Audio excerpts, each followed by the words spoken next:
when she was 7, she started hearing what she said was a beeping in her ear, and it took us a little while for a few months to get to the diagnosis. At first, they thought that it was a little bit of anxiety because we had moved and she was starting a new school. So they ordered a CT scan, and he said, I don't think we're going to find anything, but I just want to double check. And so then they called me a couple days later and said that they saw something on her brain. So she came in for an MRI the next day. The day after her 8th birthday, she was diagnosed with a brain tumor. This very big tumor. It was about the size and the shape of an egg.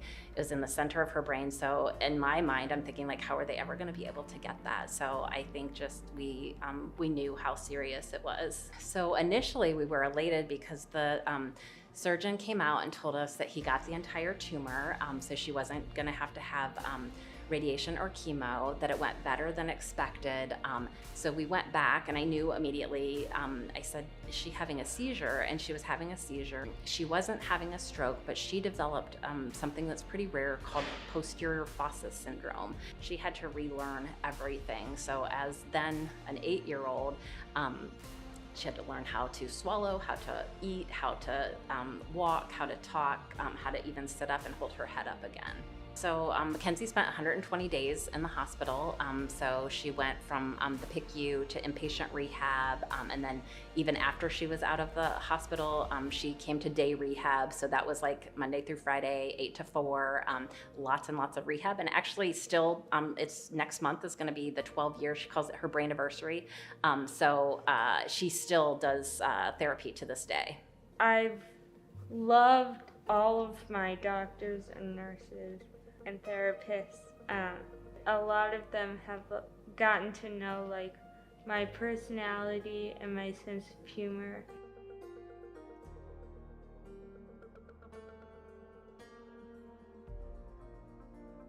We bring the miniature pony, Willie Nelson, to the hospital to visit patients and kind of just cheer them up. And I rode there and did therapeutic horseback riding for 8 years, and then I volunteered for 2 years, and then they wanted to hire me. Still, with Mackenzie bringing the pony here, sometimes there are people chasing her down the hall, and they're like, oh, do you want to see the pony? And they're like, no, we came to see Mackenzie. So she's somewhat of a celebrity here. Sometimes she'll tell people I'm kind of a big deal because she's done lots of fundraisers, lots of activities, things at the hospital. So people just love her here. So Mackenzie wouldn't be where she is today, doing good things, giving back to the hospital, if it wasn't for like all of the donors and all of the things that all of the support that we have had. And it's the fun things, not necessarily all of like the treatment type things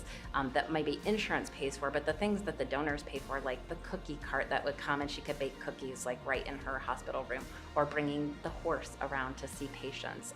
She still has some of the stuffed animals that were given, blankets that were given, and all of those things that the donors do for the hospital. Our family and definitely Mackenzie has benefited from those.